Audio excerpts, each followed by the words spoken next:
They don't speak, but they whisper. Trees, the quiet architects of life. Each leaf, a tiny solar panel, capturing light, weaving oxygen, feeding life. We often forget to thank.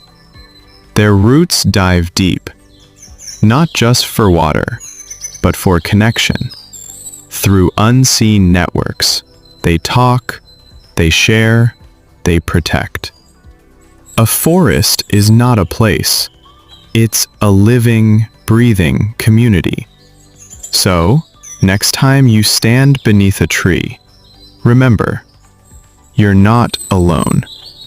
You're standing among ancient friends.